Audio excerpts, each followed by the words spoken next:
the technology likely to have the greatest impact on the next few decades has arrived. And it's not social media, it's not big data, it's not robotics, it's not even AI. And you'll be surprised to learn that it's the underlying technology of digital currencies like Bitcoin. It's called the blockchain. Blockchain.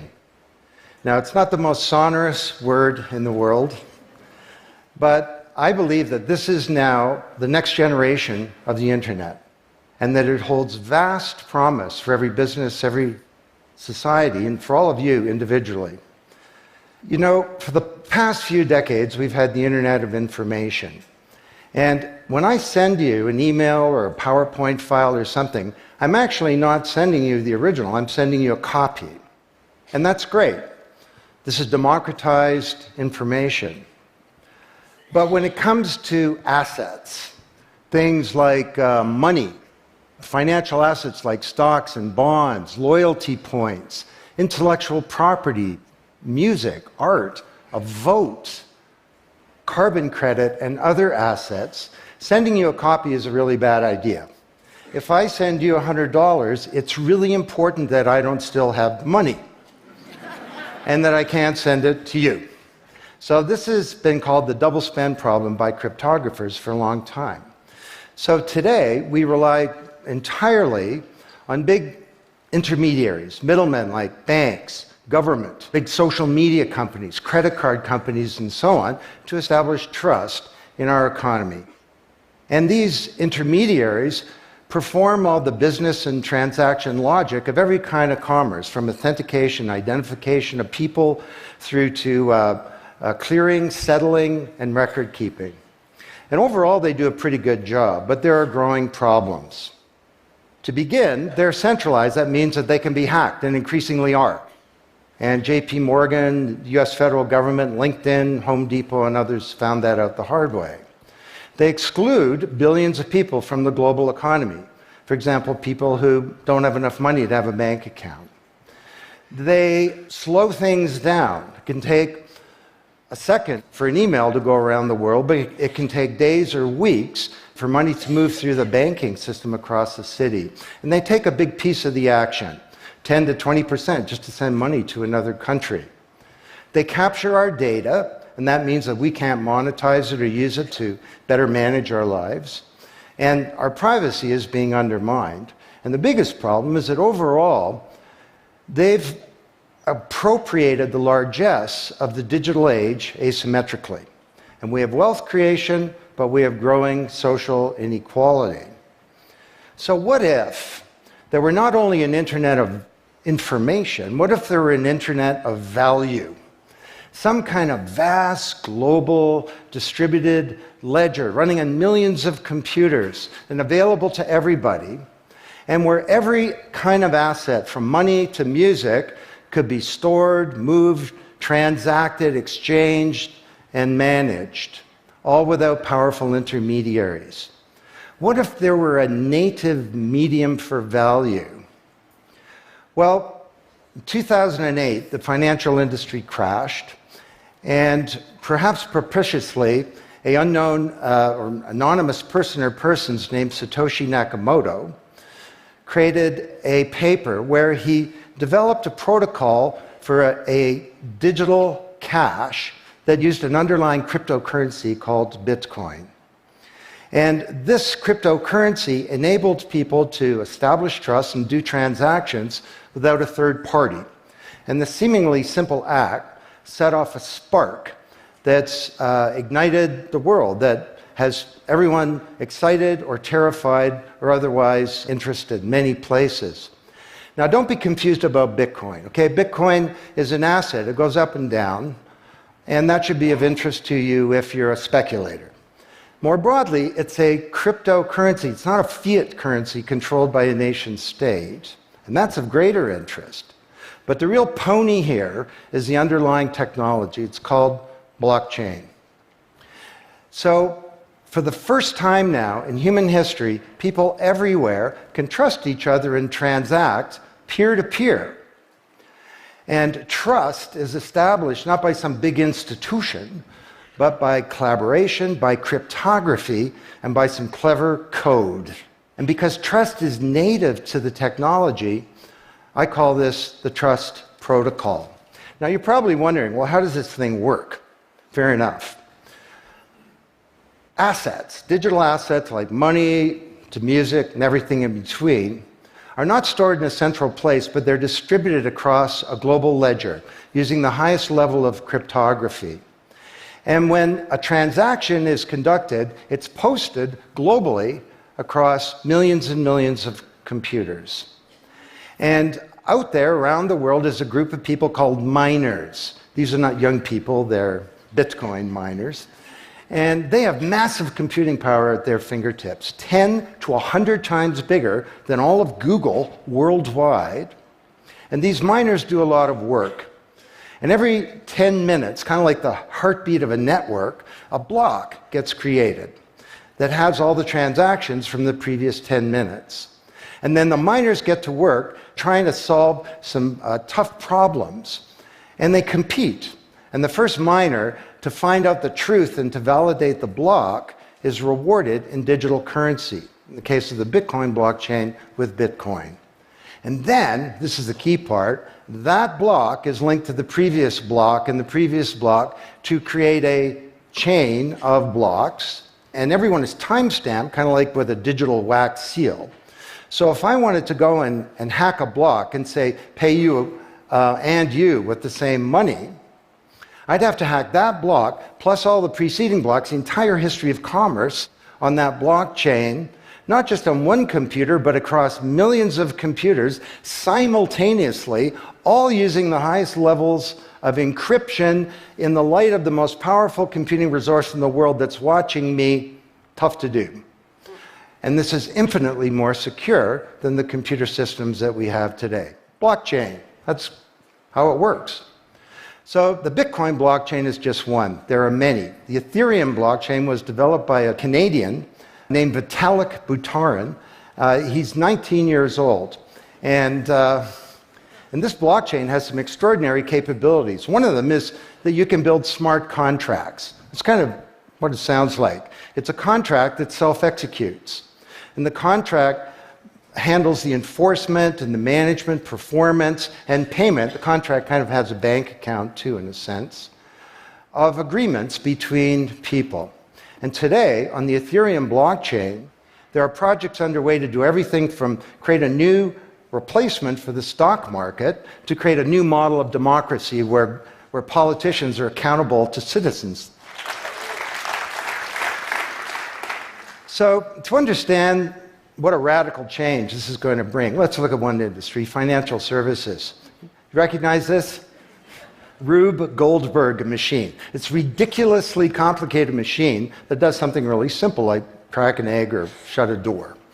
Well, kind of reminds me of the financial services industry, honestly. I mean, you tap your card in the corner store and a bit stream goes through a dozen companies, and each with their own computer systems, some of them being 1970s mainframes, older than many of the people in this room. And 3 days later, a settlement occurs. Well, with a blockchain financial industry, there would be no settlement because the payment and the settlement is the same activity. It's just a change in the ledger. So Wall Street and all around the world, the financial industry is in a big upheaval about this, wondering, can we be replaced, or how do we embrace this technology for success? Now, why should you care? Well, let me describe some applications. Prosperity. The first era of the Internet of information, brought us wealth, but not shared prosperity, because social inequality is growing. And this is at the heart of all of the anger and extremism and protectionism and xenophobia and worse that we're seeing growing in the world today. Brexit being the most recent case. So, could we develop some new approaches to this problem of inequality? Because the only approach today is to redistribute wealth, tax people and spread it around more. Could we pre-distribute wealth? Could we change the way that wealth gets created in the first place by democratizing wealth creation, engaging more people in the economy, and in ensuring that they got fair compensation. Let me describe 5 ways that this can be done. Number 1, did you know that 70% of the people in the world who have land have a tenuous title to it? So you got a little farm in Honduras, some dictator comes to power. He says, I know you got a piece of paper that says you own your farm, but the government computer says my friend owns your farm. This happened on a mass scale in Honduras, and this problem exists everywhere. Hernando de Soto, the great Latin American economist, says this is the number 1 issue in the world in terms of economic mobility, more important than having a bank account. Because if you don't have a valid title to your land, you can't borrow against it, and you can't plan for the future. So today, companies are working with governments to put land titles on a blockchain. And once it's there, this is immutable. You can't hack it. This creates the conditions for prosperity for potentially billions of people. Secondly, a lot of writers talk about Uber and Airbnb and TaskRabbit and Lyft and so on as part of the sharing economy. This is a very powerful idea that peers can come together and create and share wealth. My view is that these companies are not really sharing. In fact, they're successful precisely because they don't share. They aggregate services together and they sell them. What if rather than Airbnb being a $25 billion corporation, there was a distributed application on a blockchain, we'll call it Airbnb, and it was essentially owned by all of the people who have a room to rent. And when someone wants to rent a room, they go onto the blockchain database and all the criteria sift through, help them find the right room, and then the blockchain helps with the contracting, it identifies the party, it handles the payments, just through digital payments are built into the system, and it even handles reputation, because if she rates a room as a 5-star room, that room is there, and it's rated, and it's immutable. So the big sharing economy disruptors in Silicon Valley could be disrupted, and this would be good for prosperity. Number 3, the biggest flow of funds from the developed world to the developing world is not corporate investment, and it's not even foreign aid. It's remittances. This is the global diaspora, people who've left their ancestral lands, and they're sending money back to their families at home. This is $600 billion a year, and it's growing, and these people are getting ripped off. Annalie Domingo is a housekeeper, and she lives in Toronto, and every month she goes to the Western Union office with some cash to send her remittances to her mom in Manila. It costs her around 10%. The money takes 4 to 7 days to get there. Her mom never knows when it's going to arrive. It takes 5 hours out of her week to do this. 6 months ago, Annalie Domingo used a blockchain application called Abra. And from her mobile device, she said $300 went directly to her mom's mobile device without going through an intermediary. And then her mom looked at her mobile device, and it's kind of like an Uber interface. There's Abra tellers moving around. She clicks on a teller that's a 5-star teller who's 7 minutes away. The guy shows up at the door, gives her Filipino pesos. She puts them in her wallet. The whole thing took minutes, and it cost her 2%. This is a big opportunity for prosperity. Number 4, the most powerful asset of the digital age is data. And data is really a new asset class, maybe bigger than previous asset classes like land under the agrarian economy or an industrial plant, or even money. And all of you, we create this data. We create this asset. And we leave this trail of digital crumbs behind us as we go throughout life. And these crumbs are collected into a mirror image of you, the virtual you. And the virtual you may know more about you than you do, because you can't remember what you bought a year ago or said a year ago or your exact location a year ago. And the virtual you is not owned by you. That's the big problem. So today there are companies working to create an identity in a black box. The virtual you owned by you. And this black box moves around with you as you travel throughout the world, and it's very, very stingy. It only gives away the shred of information that's required to do something. A lot of transactions, the seller doesn't even need to know who you are. They just need to know that they got paid. And then this avatar is sweeping up all this data and enabling you to monetize it. And this is a wonderful thing, because it can also help us protect our privacy. And privacy is the foundation of a free society. Let's get this asset that we create back under our control, where we can own our own identity and manage it responsibly. Finally,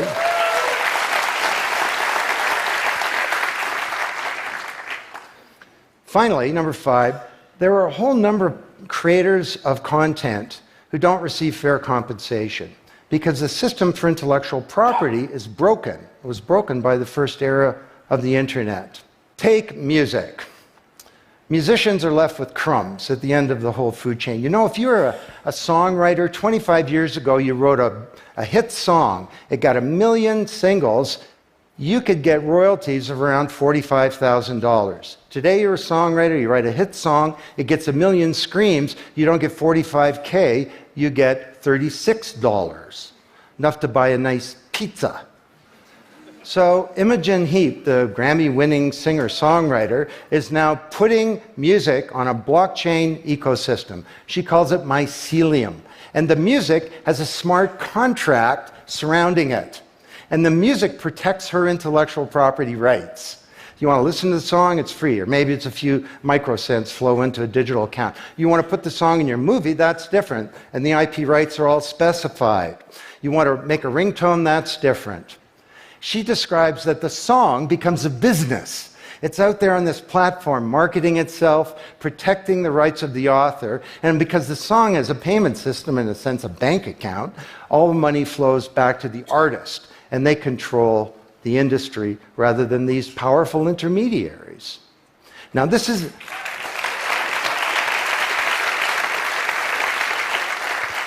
not just songwriters, it's any creator of content, like art, inventions, scientific discoveries, journalists. There are all kinds of people who don't get fair compensation, and with blockchains, they're going to be able to make it rain on the blockchain, and that's a wonderful thing.